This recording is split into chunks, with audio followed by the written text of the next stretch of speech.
মদিনায় একবার এক লোক মারা গেলেন। হুজুর আকরাম সাল্লাল্লাহু আলাইহি ওয়াসাল্লাম সাহাবায়ে কেরাম যারা ছিলেন তাদের অনেককে সাথে নিয়ে সেই লোকের জানাজার নামাজ পড়িয়ে দাফন করার জন্য কবরস্থানে গেলেন। কবরস্থানে যাওয়ার পরে দেখেন যারা কবর খনন করার দায়িত্ব তারা এখনো কবর খনন করা শেষ করতে পারেনি, এখনো কবর খনন করার কাজ বাকি আছে। নবীজি তখন কবর থেকে দূরে, একটু দূরে একটা জায়গায় গিয়ে বসে গেলেন। বসে যাওয়ার সাথে সাথে সাহাবায়ে কেরামের অভ্যাস ছিল নবীজি যা করতেন সাহাবীরা তাই করতেন। বেশিরভাগ সময় নবীজি যা করতেন সাহাবীরা প্রশ্ন করতেন না, বলতেন আপনাকে করতে দেখছি তাই আমরাও করে ফেলছি। ইসলামের শুরু যুগে একবার এমন হয়েছিল যে জুতা পরে নামাজ পড়া হতো। ওই সময় জুতা পরে নবীজিও নামাজ পড়ছেন, সাহাবীরাও নামাজ পড়ছেন। নবীজি নামাজের মধ্যেই জুতা খুলে ফেলছেন। পিছনের কাতারে যত মুসল্লি আছেন সবাই আস্তে আস্তে জুতা খুলে ফেলছেন। নবীজি নামাজের পরে জিজ্ঞেস করলেন যে কি ব্যাপার, তোমরা সবাই জুতা খুললে কেন? তখন সাহাবীরা উত্তর দিলেন যে আমরা আপনাকে জুতা খুলতে দেখছি, এই জন্য কোনো প্রশ্ন ছাড়াই আমরাও জুতা খুলে ফেলছি। আমাদের এটা বোঝার দরকার নাই, যুক্তির দরকার নাই, আমাদের আলাদা কোনো লজিকের প্রয়োজন নাই যে এই জিনিসটা হয়েছে তাহলে কেন, এর পিছনে কারণ কি, এত কিছু কেন, দরকার নাই। আল্লাহ এবং তার রাসূলের বিধান, তাদের কাজ, তাদের আদেশ আসবে আর আমরা করার জন্য প্রস্তুত আছি। এটাই হলো সাহাবীদের কথা। তখন নবীজি বললেন না, তোমাদের এখন জুতা খোলার দরকার নেই। কারণ হলো নামাজের ভিতরে জিবরাইল আমার কাছে আসছিল, এসে বলছে হে নবী আপনি তো নামাজ পড়তেছেন কিন্তু আপনার জুতার নিচে একটা নাপাক লেগে আছে, নাপাকির সাথে তো নামাজ হবে না, এই জন্য আপনি জুতা খুলে ফেলেন। তা আমি তো জুতা খুলছি নাপাক থেকে বাঁচার জন্য, তোমাদের সবার জুতার নিচে তো নাপাক নাই, তাহলে তোমরা জুতা খোলার কোনো প্রয়োজনও ছিল না। তো যাই হোক, এখন তো আর জুতা পরে নামাজ পড়া যাবে না, কিন্তু আমি আগের ঘটনা এই জন্য বললাম যে সাহাবায়ে কেরামের অভ্যাস ছিল নবীর একটা কাজ, এই কাজ কি অবস্থা কি পর্যায়ে অত কিছু ওনারা চিন্তা করতেন না। নবীকে কোনো কাজ করতে দেখছেন বাস করে ফেলতেন। আমাদের মধ্যে কিন্তু একটা রোগ আছে, একটা সমস্যা আছে, যখনই কোনো বিধানের কথা বলা হয় তখনই দ্বিতীয় নাম্বারে প্রশ্ন আসে এটা কি ফরজ নাকি ওয়াজিব নাকি সুন্নত নাকি মুস্তাহাব। যদি বলা হয় এটা সুন্নত বা মুস্তাহাব তাহলে বলে তাহলে তো আর জরুরি না। এটা কিন্তু আমাদের মধ্যে একটা রোগ। অনেক মানুষ এমনও আছে যদি বলা হয় এই কাজটা করা মাকরুহ, তখন বলে মাকরুহ তো দুই প্রকার, মাকরুহে তাহরিমি ওইটা মারাত্মক, আর মাকরুহে তানজিহি ওইটা একটু নরমাল। এটা কোন প্রকারের মাকরুহ, তাহরিমি না তানজিহি? এইভাবে প্রশ্ন করা যেতে পারে, কিন্তু কথা হলো মাথার মধ্যে যদি এই জিনিসটা থাকে যে মাকরুহে তানজিহি হলে আমি করব, নরমাল জিনিস তো করব, সুন্নাত মুস্তাহাব জিনিস তো ছাড়লে কোনো সমস্যা নেই, এইটা যদি আমাদের মাথায় থাকে তাহলে তো ইসলামের বিধানাবলীর প্রতি গুরুত্ব অর্ধেক কমে গেল।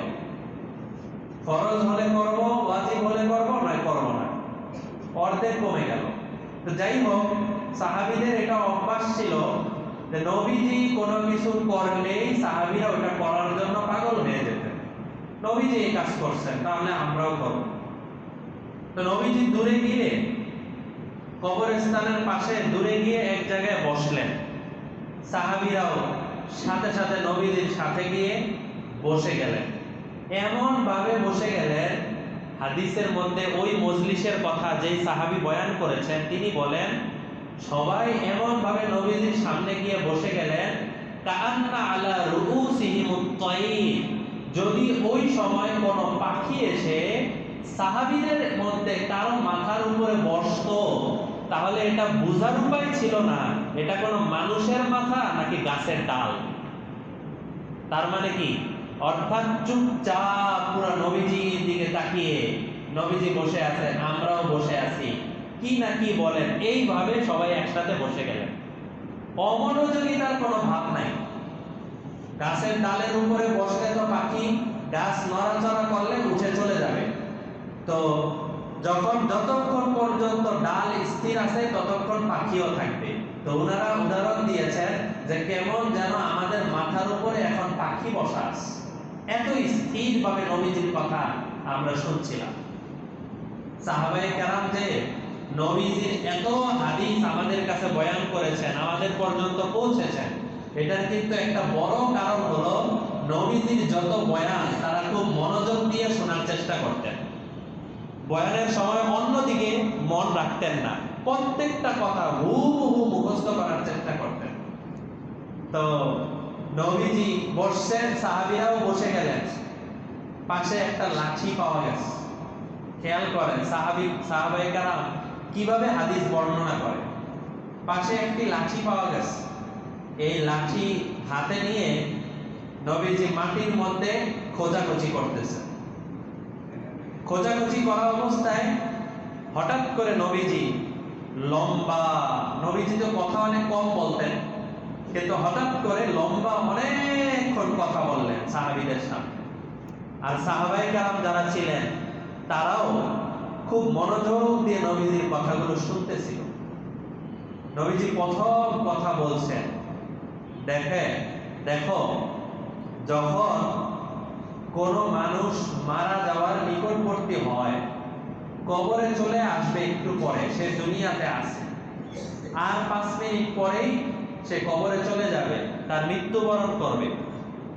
সারা জীবন যদি এই লোকটা নামাজ পড়ে, এই লোকটা দিনের কাজ করে, এই লোকটা হালাল হারাম বেঁচে চলে, এই লোকটা যত ধরনের অপরাধ আছে এগুলো থেকে দূরে থাকার চেষ্টা করে, এই ধরনের যে মানুষগুলো আছে যারা নিজেরা সব সময় কোরআন এবং হাদিসের পথেই থাকার চেষ্টা করে, এদের কাছে যখন আজরাইল আসে মৃত্যুবরণ করানোর জন্য, তখন একটা মস্ক থেকে, নবীজি উদাহরণ দিলেন একটা মস্ক, একটা পাত্র থেকে, পাত্র বাঁকা করলে যেমন খুব সহজে পানিগুলো পড়ে যায়, ঠিক তেমনি ভাবে একজন মুমিন বান্দা যে সারা জীবন আমলের সাথে থাকার চেষ্টা করছে, তার রূহটা ওইভাবেই আরামের সাথে বের হয়ে যায়।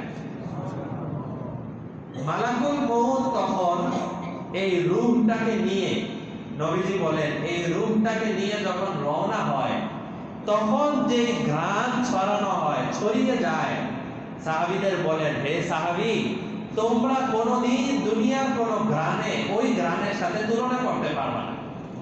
নবীজি তো সবকিছুই জানতেন, আল্লাহ তাআলা নবীজির কাছে সবকিছুই পৌঁছে দিতেন।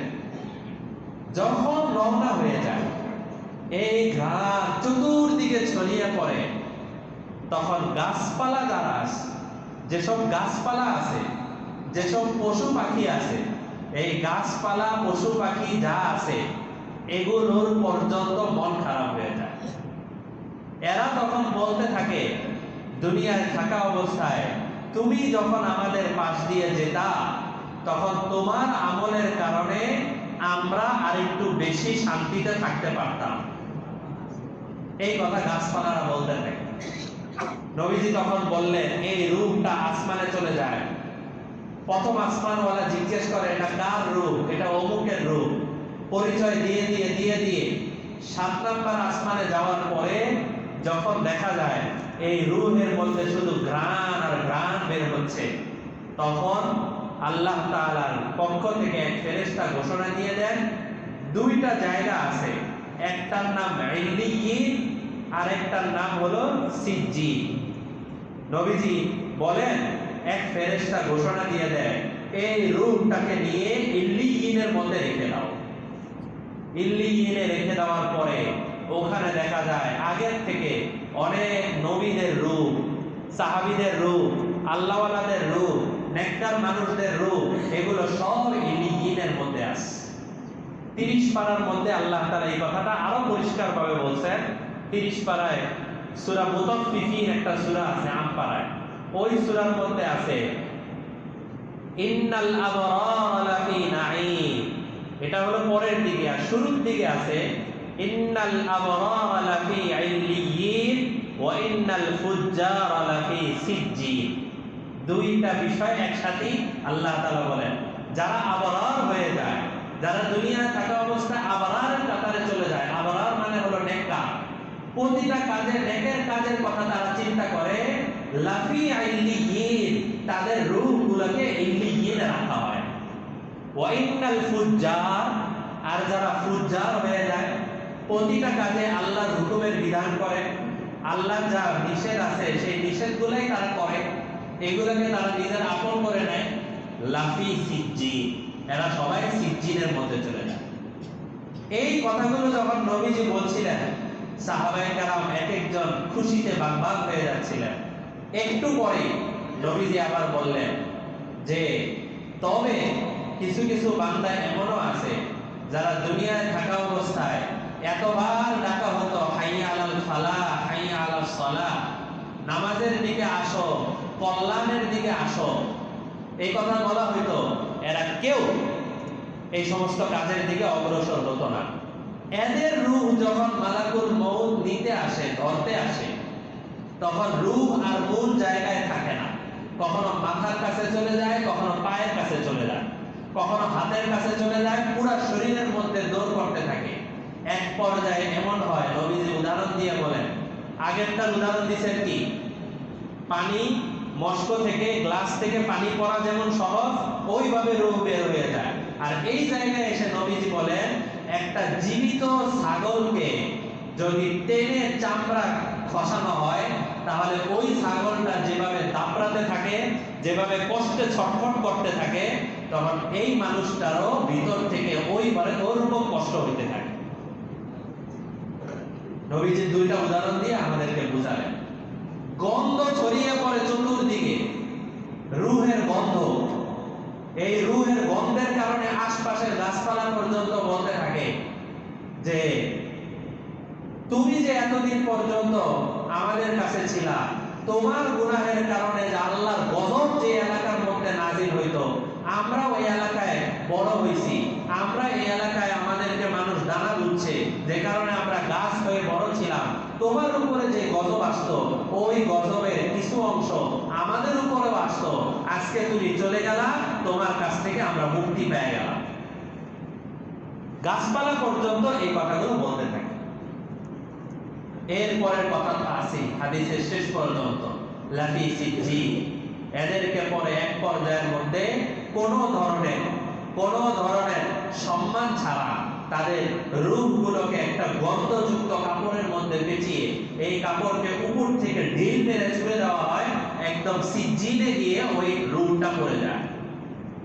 ওই সিজ্জিনে যাওয়ার পরে দেখে ওখানে দুনিয়ার মধ্যে যত বড় বড় পাপাচার ব্যক্তিরা ছিল, যারা নিজের টাকা পয়সা কামাই করার জন্য আল্লাহর নাফরমানিকে বেছে নিছিল। অনেক মানুষ টাকা পয়সা কামাই করার জন্য যেই পথটা আল্লাহর নাফরমানি, ওইটা কি বেছে নেয়, ওটা দ্বারাই টাকা কামাই করতে থাকে, মনে করতে থাকে যে আমার এটা দ্বারা খুব ভালো ফলাফল আসছে, আমি তো টাকা কামাই করছি। তার নজর থাকে, দৃষ্টি থাকে টাকার দিকে, টাকার পিছনে কি আছে সেটার দিকে কোনো দৃষ্টি নাই। আমাদেরকে বলা হয় না, ডাক্তাররা বলে না যে কোনো পানি, ওয়াসার পানি, অন্যান্য পানি, এগুলো উঠিয়ে এরপরে ফিল্টারের মধ্যে রেখে পরে খাওয়ার চেষ্টা করবেন। স্বাভাবিক দৃষ্টি কিন্তু এটাই বলে, ফিল্টারের মধ্যে রাখতে হলে অনেক দেরি হয়, ফিল্টার থেকে টপ টপ করে পানি পড়ে, এরপরে অল্প অল্প করে পানি খেতে হয়, কত ঝামেলা। আর লাইনের পানি, ডাইরেক্ট ওয়াসার পানি, যেগুলো কল ছাড়বো আর নিব আর খাবো, এই চিন্তা যারা করে, তারা ওয়াসার পানি যদি খেতে থাকে, খাওয়া নিষেধ না, আমি উদাহরণ দিচ্ছি, যে ওয়াসার পানি যদি খেতে থাকে, দেখা যায় এক পর্যায়ে বিভিন্ন ধরনের কিডনি সমস্যা, এই সমস্যা, ওই সমস্যা। কারণ কি, সে নগদটাকে দেখেছে, যেটা একটু দেরি, যেটা একটু বাকি, ওইটার দিকে সে তাকায় নেই, তাই না? ঠিক তেমনি ভাবে শয়তানও আমাদেরকে চেষ্টা করে এই নাফরমানির পথে গেলে নগদ টাকা, নগদ লক্ষ লক্ষ টাকা, নগদ কোটি কোটি টাকা তুমি কামাই করতে পারবা। এর পিছনে যে কত বড় জীবাণু ঢুকানো আছে, কত বড় নাফরমানি ঢুকানো আছে, সেটার কথা শয়তান আমাদেরকে জেহেনি দেয় না। জেহেন না দেওয়ার কারণে আমরা এগুলো থেকে দূরে সরে যাই। তো ওখানে যাওয়ার পরে, সিজ্জিনে যাওয়ার পরে যাদেরকে দেখবে, এদের মধ্যে এক বড় শ্রেণীর মানুষ হলো যারা টাকা পয়সা কামাই করার জন্য আল্লাহর নাফরমানিকে বেছে নিচ্ছে। ওই টাকা ওই সিজ্জিনে গিয়ে পাবে? কোনোদিন পাবে? সম্ভব? কোনোদিন সম্ভব না। তো অনেক মানুষ এমন আছে টাকা পয়সা কামাই করার জন্য, নিজেদের প্রচারের জন্য, নিজের প্রসারের জন্য আল্লাহর নাফরমানির মধ্যে সবচেয়ে বড় যে নাফরমানি, আগেও আপনাদেরকে বলছি, সব অপরাধী অপরাধ, সব গুনাই গুনাহ, আল্লাহকে সবগুলো দিয়ে আল্লাহ তাআলাকে নারাজ করা হয়। তবে বিশেষ করে আল্লাহর রাসূলকে এক সাহাবী জিজ্ঞেস করছিলেন, ইয়া রাসূলুল্লাহ, আল্লাহর কাছে সবচেয়ে বড় অপরাধ কোনটা, সবচেয়ে বড় নাফরমানি কোনটা, যেটাতে আল্লাহ বেশি কষ্ট পায়, আল্লাহ বেশি নারাজ হয়? তখন ওই নবীজি বলছিলেন সাহাবী, ওই সাহাবীর জবাবে যে দেখো, দুনিয়ার মধ্যে আল্লাহর সাথে অন্য কাউকে শিরিক করাই হলো আল্লাহর সবচেয়ে বড়, আল্লাহ তাআলার শানে সবচেয়ে বড় অপরাধ। শিরিক করা, নাফরমানি করা, মূর্তি পূজা করা, এগুলোই হলো আল্লাহ তাআলা অনেক বেশি অপছন্দ করেন। হাদিস শরীফের মধ্যে আছে মূর্তি পূজা যেটা, ওটা তো অনেক পরে, মূর্তি বানাতে হবে, মূর্তি পূজা করতে হবে, সেটাকে মাবুদ মনে করতে হবে, এরপরে সেটার কাছেই সুখ দুঃখ কামনা করতে হবে, এগুলো তো অমুসলিমরা করে। নবীজি ওই কথা বলেন না। নবীজি বলেন মুসলমানদের মধ্যে যারা আছে তাদের মধ্যেও কেউ যদি মূর্তি বানায় নাই, শুধু কোনো মানুষের অথবা কোনো প্রাণীর ছবি অঙ্কন করেছে, ছবি আঁকছে, আল্লাহ তাআলা কাল কিয়ামতের ময়দানে এই ছবিটাকে কোটি কোটি মানুষের সামনে উঠিয়ে ওই মানুষটার সামনে দিবেন। দেওয়ার পরে বলবেন, মানুষ তৈরি করা অথবা প্রাণী তৈরি করা এটা আমি আল্লাহর শান, এটা আমি আল্লাহর কাজ, আমার মর্যাদা এটা যে আমি মানুষ তৈরি করি, আমি প্রাণী তৈরি করি। তুমি যেহেতু এই ছবিটা আঁকছো, আজকে সবার সামনে তুমি এই ছবির মধ্যে জান দাও। আঁকতে যেহেতু পারছো, নাক আঁকছো, চোখ আঁকছো, মাথা আঁকছো, সবকিছু যেহেতু করছো, এবার তুমি জান দাও, এটার মধ্যে জান দাও। পিছন থেকে ফেরেশতারা তাকে পিটাতে থাকবে, শাস্তি দিতে থাকবে, আর বলবে জান দাও, জান দাও, জান দাও, এটার মধ্যে জান দাও। জাহান্নামে যাওয়া লাগবে না, জাহান্নামে যাওয়ার আগে যারা ছবি অঙ্কন করবে তাদের এই শাস্তি। এই জন্য অনেক মানুষ টাল বাহানা করে বিভিন্ন মাধ্যমে তারা ছবি অঙ্কন করে। ছবি অঙ্কন করা তো আছে, ছবি অঙ্কনের মানে কি অর্থ শুধু ওইটাই যে তুলি দিয়ে রং দিয়ে ছবি অঙ্কন করা, ওইটাই কি উদ্দেশ্য? যেই জমানায় যেইভাবে আলাদা করে ছবি অঙ্কন করা হয়, সব জমানায় একই বিধান। বর্তমান জমানায় তুলি নিয়ে কেউ বসে না, কাগজের মধ্যে নেয়, কাগজ নিয়ে একটা প্রেসে দিয়ে অফিসের মধ্যে ছাড়ে, আর সেখান থেকে ছবি অঙ্কন হয়ে হয়ে, রং দিয়ে অঙ্কন হয়ে হয়ে বের হয়ে আসে। বের হয়ে আসে কিনা? এই ছবিগুলো যদি একসাথে ঝুলানো হয়, নবীজি আয়েশার ঘরে গেলেন, আয়েশার ঘরে যাওয়ার পরে নবীজি দেখলেন সুন্দর একটা পর্দা ঝুলানো, মনটা খুশি হয়ে গেল নবীজি যে আয়েশা বড় চমৎকার একটা পর্দা ঝুলাইছে আজকে রুমের ভিতরে। ভালো করে তাকিয়ে দেখে যে পর্দার ভিতরে হালকা কিছু ছবি দেখা যায়, কিছু প্রাণীর ছবি দেখা যায়। সাথে সাথে আমাদের নবীজি অনেক সুন্দর ছিলেন, সুন্দর মানুষরা যখন রাগ হয়ে যায় তখন ভালো বোঝা যায়। হযরত আয়েশা বলেন, একটু আগে দেখলাম নবীজির মুখে কতটা মুচকি হাসি, এখন মনে হয় নবীজির চেহারার মধ্যে আনার ছিটিয়ে দিলে যেরকম পুরা চেহারা লাল হয়ে যাবে, আমার স্বামীর চেহারা ওরকম লাল হয়ে গেছে। আয়েশা, তুমি এই পর্দার মধ্যে এরকম ছবিওয়ালা পর্দা তুমি কেন ঝুলাইলা? নবীজি কিভাবে নিষেধ করলেন, কিভাবে রাগ হয়ে গেলেন? আজকে তো এমনও হয় আমাদের বাসাবাড়ির ভিতরে, বাসাবাড়ির জায়গায় দাদার ছবি, পর্দাদার ছবি আলাদা ঝুলিয়ে রাখা হয়, বিভিন্ন বাইন্ডিং করে ঝুলিয়ে রাখা হয়। অনেক দেয়ালে তো এরকম আছে প্রজাপতি আঁকা হয়, কুকুর বিড়ালের ছবি আঁকা হয়, ছবি আঁকিয়ে এটাই হলো সৌন্দর্য। কেন? কোন প্রাণীর ছবি ছাড়া গাছপালা তরুলতা এগুলোর ছবি আঁকলে সেটা দ্বারা কি সৌন্দর্য প্রকাশ পাবে না? অবশ্যই পাবে। বাচ্চাদের হাতে খেলনার জন্য ছবিওয়ালা যেসব মূর্তি আছে এইসব মূর্তি আমরা তুলে দিই, খেলার বাচ্চা তো দুষ্টামি করবে, একটু তো চাবি, এগুলাই হলো তাদের হাতে তুলে দিই। তো কথা যেটা বলছিলাম যে অনেক মানুষ এমন আছে যারা নিজের টাকা কামাই করার জন্য, নিজের দুনিয়াতে চলার জন্য আল্লাহ তাআলা যেটাকে সবচেয়ে বেশি অপছন্দ করেন, ছবি, মূর্তি পূজা, শিরিক করা, এই জিনিসগুলো তারা শুরু করে দেয় এবং এগুলোকে তারা কিছু মনে করেন। আমাদের নবীজি সাল্লাল্লাহু আলাইহি ওয়াসাল্লামের ব্যাপারে আপনাদেরকে আগে কয়েকদিনই বলেছিলাম যে কোরআন মাজিদের মধ্যে আল্লাহ তাআলা অনেক নবীর নাম ধরে ডাক দিয়েছেন। ইয়া জাকারিয়া, ইয়া মূসা, ইয়া নূহ, ইয়া ঈসা, এভাবে বিভিন্ন নবীদের নাম ধরে আল্লাহ তাআলা কোরআন মাজিদের মধ্যে ডাক দিয়েছেন এবং বলছেন, আমি নূহকে বললাম ইয়া নূহ, ইয়া লূত, ইয়া ইব্রাহিম, এরকম অনেক আয়াত আছে। কিন্তু কোরআনের মধ্যে কোনো এক জায়গাও দেখাতে পারবেন না আমাদের নবীজিকে আল্লাহ তাআলা ডাক দিয়েছেন ইয়া মুহাম্মদ।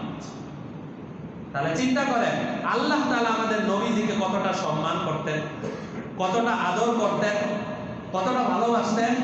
নবীজির ডাক দেন আল্লাহ তাআলা কি বলে?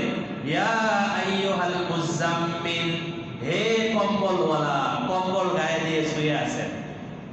ইয়া আইয়ুহাল মুদ্দাসসির, হে কাপড় বস্ত্র পরিহিত ব্যক্তি, বস্ত্র পরিধান করে বসে আছেন, এভাবে ডাক দেন।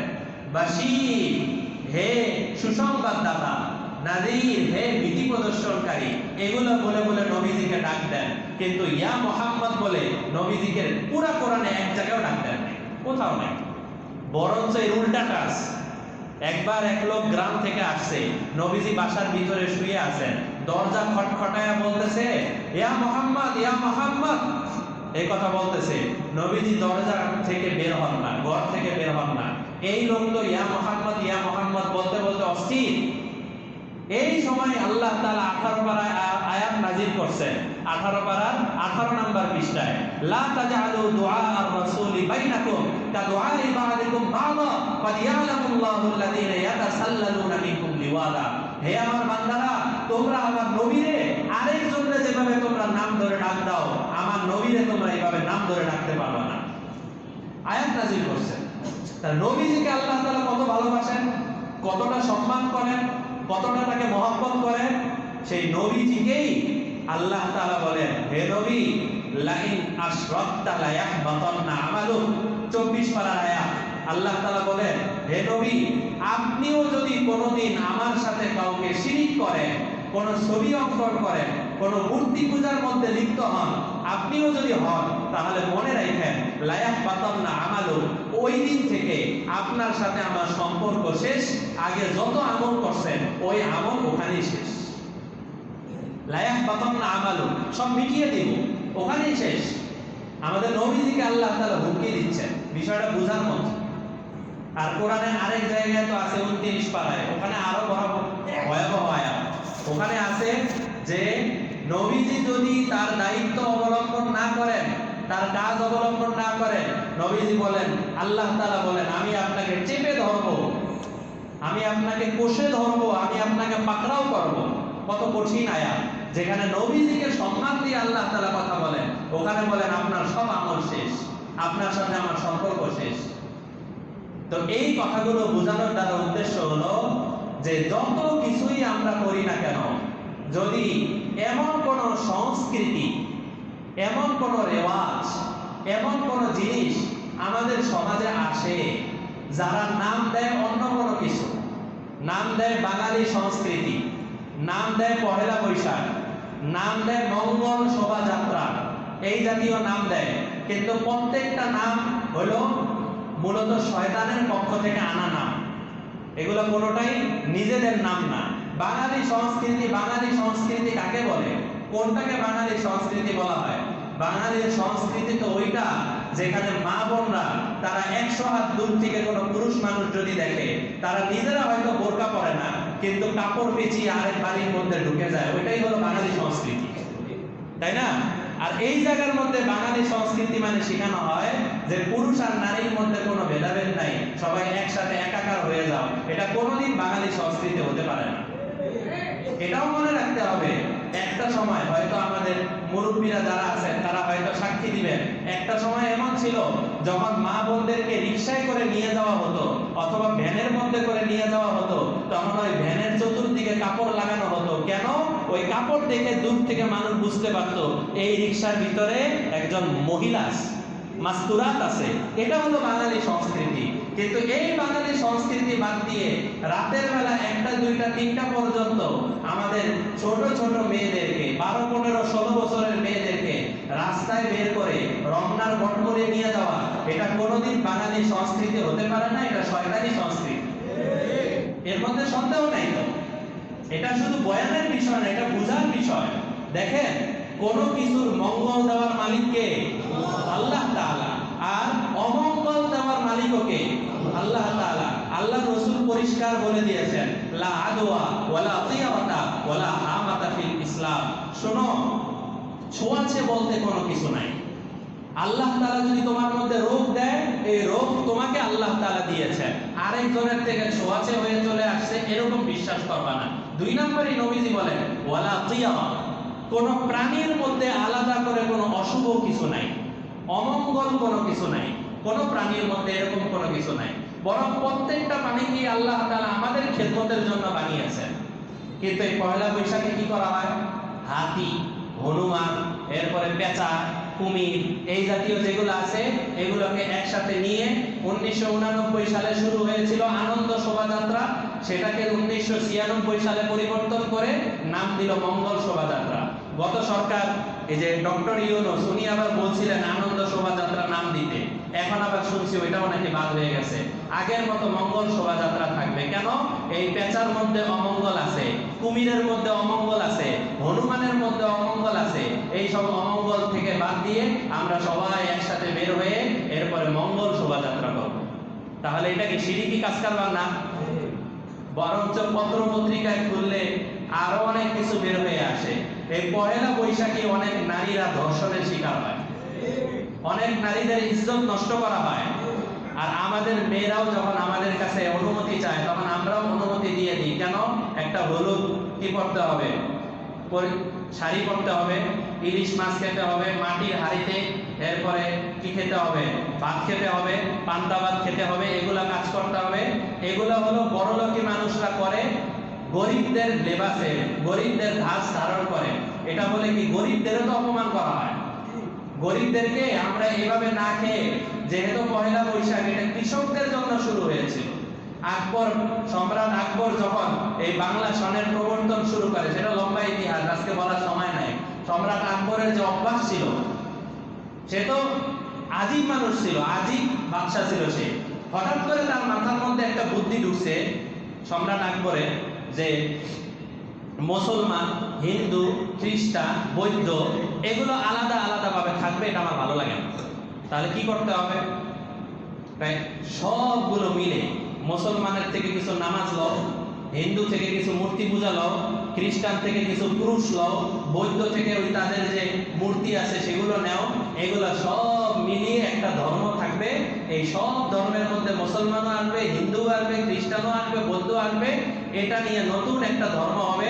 আমার এই এলাকার মধ্যে ধর্মের কোনো ভেদাভেদ থাকবে না, এটার নাম থাকবে দ্বীনে ইলাহি, ইলাহি ধর্ম।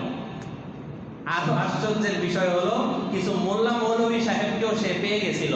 একজনের নাম ছিল আবুল ফজল, আরেকজনের নাম ছিল আবুল আব্বাস। তারা হিন্দুদের ভেদ থেকে, মুসলমানদের কোরআন থেকে, খ্রিস্টানদের বাইবেল থেকে এই দ্বীনে ইলাহি যে আসলে দ্বীন, এটা প্রমাণ করে করে দেখানো শুরু করলো। সব জমানায় এরকম কিছু মানুষ থাকে যারা কি করবে? মানুষকে মানুষের মতো করে বুঝাবে। এই আকবর যখন আসলো, আসার পরে সব কৃষকদের নিয়ম ছিল চৈত্র মাসের শেষ দিন সকল বিল পরিশোধ করত, বৈশাখ মাসে প্রথম দিন যত ধনীরা আছে, জমিদাররা আছে, তারা মানুষদেরকে মিষ্টি খাওয়াতো। হাল খাতা খুলতো, ইত্যাদি ইত্যাদি অনেক কিছু করতো। তো এটা ছিল একটা আনন্দের দিক, বড় লোকদের আনন্দের দিক, গরিবদেরকেও বিল পরিশোধ করতে হয়।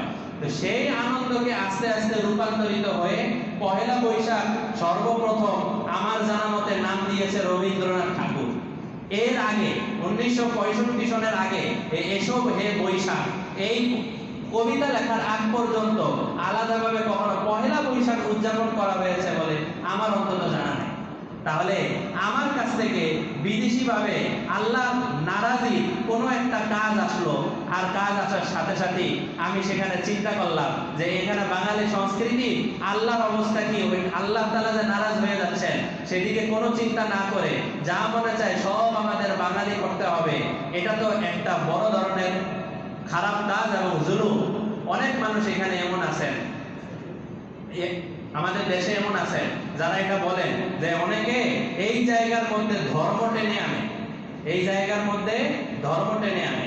একটা জিনিস সহজে বোঝার বিষয় যে আমি আমার বাবার সন্তান, তো আমি বাংলাদেশেও থাকলে আমার বাবার সন্তান, আমি আমেরিকা চলে গেলেও আমার বাবার সন্তান। আমার বাবার সাথে যদি অন্য কোনো বিষয় নিয়ে কোনো কথা হয়, সবার আগে পরিচয় হলো আমি হলাম আমার বাবার সন্তান, আমার বাবার সন্তান। এমন না বাংলাদেশে থাকলে আমি বাবার সন্তান ছিলাম, আমেরিকায় গিয়ে আমার সন্তান পরিচয় পাল্টে যেতে হবে, আমেরিকা হওয়া আগে এরপরে আমি সন্তান, এটা বলবে কেউ? বরং সবার আগে আমি আমার বাবার সন্তান। তাহলে আমার বাবার কাছ থেকে আমার জন্ম হওয়ার কারণে আমি যদি সর্বত্র আমি সন্তানের পরিচয় দেই, তাহলে মায়ের গর্ভে যিনি তৈরি করলেন, তাহলে গর্ভ থেকে বের হওয়ার আগে সবার আগেই তো পরিচয় দিতে হবে আমি আল্লাহর গোলাম। এটাই হলো সবার আগে পরিচয়, আমি আল্লাহর গোলাম। হ্যাঁ, আল্লাহর গোলামি করে এরপরে আমরা সংস্কৃতি উদযাপন করি। মাঝে মধ্যে শীতকালে পিঠা বানানো হয়, এরপরে পায়েস বানানো হয়, বিভিন্ন ধরনের কাজ করা হয়। কোনো আলেম বলছেন যেগুলো করা যাবে না? হ্যাঁ, ওইখানে আল্লাহর কোনো নাফরমানি নাই। আপনি শীতকালে পিঠা বানান, অন্যান্য দিন কোনো রেওয়াজি যে সমস্ত কাজ আছে সমাজে যেটা মানুষ পছন্দ করে সেটা আপনি করেন, যদি আল্লাহর নিষেধ না থাকে। আল্লাহর গোলাম হলো সবার আগে। বাঙালি সংস্কৃতি বলেন, অন্যান্য যা বলেন, এগুলো সব পরে। এই জন্য আমাদের মেজাজের মধ্যে এই জিনিসটা থাকা, আমরা মুসল্লিরা তো এই জাতীয় কোনো কাজের মধ্যে যাবই না, আমাদের পরিবারের কাউকে এই ধরনের কোনো কাজে যেতে দিব না। পারবো না ইনশাআল্লাহ? এমন কোন কাজ, শুধুমাত্র আমি তো 2-3টা বললাম, শিরিকের কথা বললাম, 2-3টা কথা বললাম, কত ধরনের অপকর্ম যে হয় এই এক পয়লা বৈশাখের মধ্যে। গত 2-3 বছর আগে একবার হঠাৎ শুনলাম কিশোরগঞ্জের মিঠামই নাকি মিঠামই, ওখানে 14 কিলোমিটার পর্যন্ত শুধু রং করা হয়েছে পয়লা বৈশাখের উপলক্ষে, শুধু রং। আমাদের মাদ্রাসার সামনে যেতে হয় সংসদ ভবনের সামনে দিয়ে, এই পয়লা বৈশাখের আগে পুরা সংসদ ভবনের সামনে রাস্তা চতুর্দিকে শুধু রং আর রং। মাঝে মধ্যে একটু চিন্তা হয় যে এই রংগুলো যদি রাস্তার মধ্যে না লাগিয়ে রাস্তার মধ্যে যে গাড়িগুলো চলতেছে এই লোকাল বাসের মধ্যে এই রংগুলো লাগাইতো, তাহলে তো আমাদের দেশে বাসগুলো আরো সুন্দর হয়ে যেত, তাই না? আমাদের দেশের চিত্রটা আরো সুন্দর হয়ে যেত না? রাস্তায় আমি রং করতেছি, ফায়দাটা কি, লাভটা কি? আসলে একটা কবিতা আছে আরবিতে, যখন আল্লাহ কারোর উপরে নারাজ হয়ে যায়, ইদা লাম ইয়াকুন আউনুম মিনাল্লাহি লিল আবদি ফিল ফাতা, আল্লাহ যখন কারোর উপরে নারাজ হয়ে যায় সবার আগে তার দুনিয়াতেই একটা শাস্তি হলো সহি জ্ঞান তার মাথা থেকে সরে যায়। কোন জায়গায় সহি কাজ করা দরকার এটা তার মাথা থেকে সরে যায়। আল্লাহ আমাদের সবাইকে এই কথাগুলোর উপরে বুঝার তৌফিক দান করেন, আমল করার তৌফিক দান করেন, আমাদের সকলকে সহি বুঝ দান করেন। ওয়া আখিরু দাওয়ানা আলহামদুলিল্লাহি রাব্বিল আলামিন।